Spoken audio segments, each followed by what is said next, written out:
Good morning students, welcome to online classes. देखिए, previous class में अपन ने पढ़ा था विसर्ग संधि के भेद। तो आज भी अपन विसर्ग संधि के भेद ही पढ़ेंगे। तो देखिए, दूसरा भेद है उत्वय संधि। इसका सूत्र है हसीच। हसीच अर्थात हस्वर्ण। हस्वर्ण वर्ग का तीसरा, चौथा, पांचवा या है, य, र, ल, व आदि वर्णों को हस वर्ण माना गया है। इसी कारण इसको हस नाम दिया गया है। अह प्लस हस की विसर्ग के बाद में हस वर्ण हो तो विसर्ग के स्थान पर ओकार की मात्रा होगी, अर्थात ओ की मात्रा। कि विसर्ग के बाद में हस वर्ण हो। हस वर्ण देखिए कौन कौन से हैं। वर्ग का तीसरा, चौथा, पांचवा वर्ण। संस्कृत भाषा में 5 वर्ग माने गए हैं, क, च, ट, त, प। तो क वर्ग का तीसरा, चौथा, पांचवा वर्ण है ग, घ, अंग। च वर्ग के हैं ज, झ, ऐ। ट वर्ग के हैं ड, ढ, अण। त वर्ग के हैं द, ध, न। प वर्ग के हैं ब, भ और म। या तो ये वर्ण हो या फिर है, य, व, र, ल आदि वर्ण हो तो विसर्ग के स्थान पर ओकार की मात्रा होगी, अर्थात ओ की मात्रा। जैसे कि देखिए, राम है प्लस हस्ती कि विसर्ग के बाद में तीसरा, चौथा, पांचवा वर्ण या फिर है हो तो यहाँ पर विसर्ग के बाद में हस वर्ण है दिया गया है। तो विसर्ग के ओकार की मात्रा अर्थात ओ की मात्रा लगेगी। तो यह शब्द बन गया रामो हस्ती। शिवः प्लस वंदः।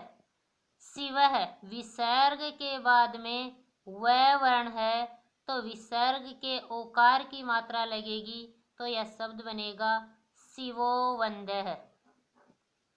नमः प्लस नमः विसर्ग के बाद में त वर्ग का पांचवा वर्ण है तो विसर्ग के ओकार की मात्रा लगेगी। तो यह शब्द बनेगा नमो नमः। मनः प्लस हरः विसर्ग के बाद में है वर्ण है तो विसर्ग के ओकार की मात्रा लगेगी। तो यह शब्द बनेगा मनोहरः। यशः प्लस दा विसर्ग के बाद में द वर्ण है, त वर्ग का तीसरा वर्ण तो विसर्ग के स्थान पर ओकार की मात्रा होगी। तो यह शब्द बनेगा यशोदा। सरह प्लस ज सरह विसर्ग के बाद में च वर्ग का तीसरा वर्ण है तो विसर्ग के ओकार की मात्रा लगेगी। तो यह शब्द बनेगा सरोज। मनः प्लस रथः विसर्ग के बाद में हस वर्ण र है तो विसर्ग के ओकार की मात्रा लगेगी। तो यह शब्द बनेगा मनोरथः। यशः प्लस गानम विसर्ग के बाद में क वर्ग का तीसरा वर्ण है तो विसर्ग के ओकार की मात्रा लगेगी। तो यह शब्द बनेगा यशोगानम। बालकः प्लस गच्छति बालकः विसर्ग के बाद में क वर्ग का तीसरा वर्ण है तो विसर्ग के ओकार की मात्रा लगेगी। तो यह शब्द बनेगा बालको गच्छति। इसका दूसरा नियम है अह प्लस अ कि विसर्ग के बाद में यदि अ दिया गया है तो इस स्थिति में विसर्ग के स्थान पर ओकार की मात्रा होगी, अर्थात ओ की मात्रा। तथा अंतिम अ के स्थान पर अवग्रह होता है, अवग्रह चिन्ह। देखिए, विसर्ग के बाद में अ हो तो ये अ दिया गया है तो विसर्ग के ओ की मात्रा लगेगी और इस अ का अवग्रह चिन्ह बन जाएगा। तो यह शब्द बनेगा कोअपि। रामः प्लस अवदत् विसर्ग के बाद में ए वर्ण दिया गया है। यदि ए वर्ण है तो विसर्ग के ओ की मात्रा लगेगी और इस ए का अवग्रह चिन्ह बनेगा, तो यह शब्द बनेगा रामोदत्त। स है प्लस अपी, विसर्ग के बाद में ए वर्ण है तो विसर्ग के ओ की मात्रा और इस ए का अवग्रह चिन्ह बनेगा, तो यह शब्द बनेगा सोअपी। इसी प्रकार आप देखिए तीसरे नंबर पर है रुत्व संधि, अर्थात र वर्ण की अधिकता होने के कारण इसको रुत्व नाम दिया गया है। इचो यसी विसर्ग से रेफ है, ये रेफ वर्ण माना गया है रे को, और ईच वर्ण है ए और आ।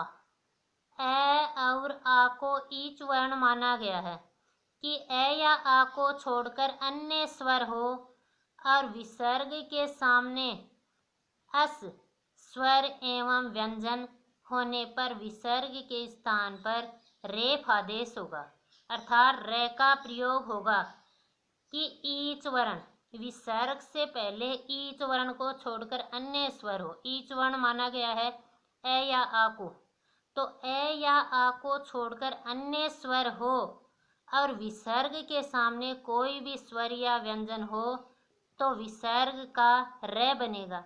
जैसे मुनि है प्लस इति, मुनि है, यहाँ ईच वर्ण ए आ को छोड़कर तीसरा स्वर है छोटा ई, और विसर्ग के बाद में कोई भी स्वर या व्यंजन हो सकता है तो विसर्ग के स्थान पर रेप का प्रयोग होगा। तो देखिए यह शब्द बनेगा मुनि रीति। मुनि तो यहाँ दिया हुआ है, यहाँ पर ई है तो ई की रे के मात्रा लगेगी, तो यह शब्द बना मुनि रीति। तई प्लस आगतम, तई है के आगे विसर्ग है और विसर्ग के आगे स्वर दिया हुआ है कि कोई भी स्वर हो सकता है या व्यंजन हो सकता है। यहाँ पर ऐ स्वर दिया गया है ईच वर्ण को छोड़कर, तो इस विसर्ग का रे बनेगा और उस रे के आ की मात्रा लगेगी, तो यह शब्द बनेगा तैरागतम। धेनु है प्लस गच्छति, धेनु है में ऊ की मात्रा है ईच वर्ण को छोड़कर और आगे कोई भी स्वर या व्यंजन हो सकता है, तो यहाँ पर ग व्यंजन दिया गया है तो इस विसर्ग का रे बनेगा। तो देखिए ये शब्द बना धेनुर गच्छति। रे वर्ण की अधिकता होने के कारण इसको रुत्व नाम दिया गया है और उत्व संधि को उत्व या ओत्व नाम दिया गया है ओ वर्ण के कारण, क्योंकि इसमें ओ की मात्रा लगती है।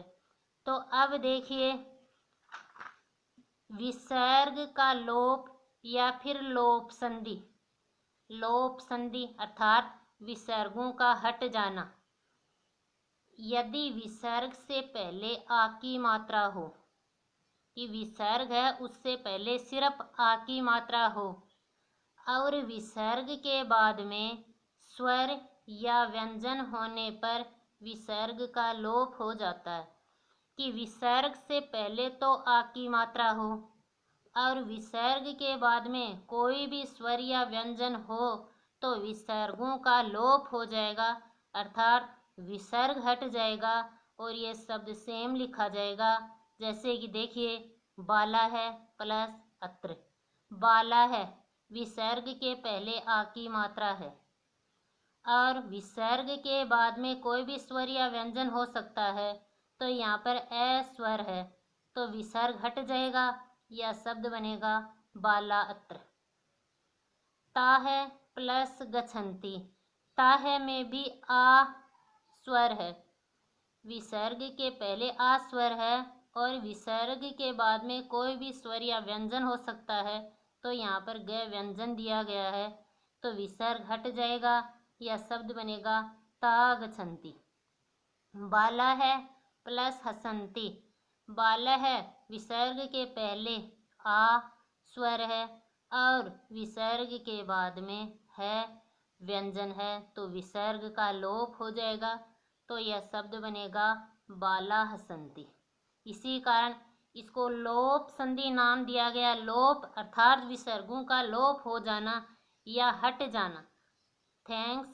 आज अपना संधि का टॉपिक है वो कंप्लीट हो चुका है। आप इसको ध्यानपूर्वक पढ़ना।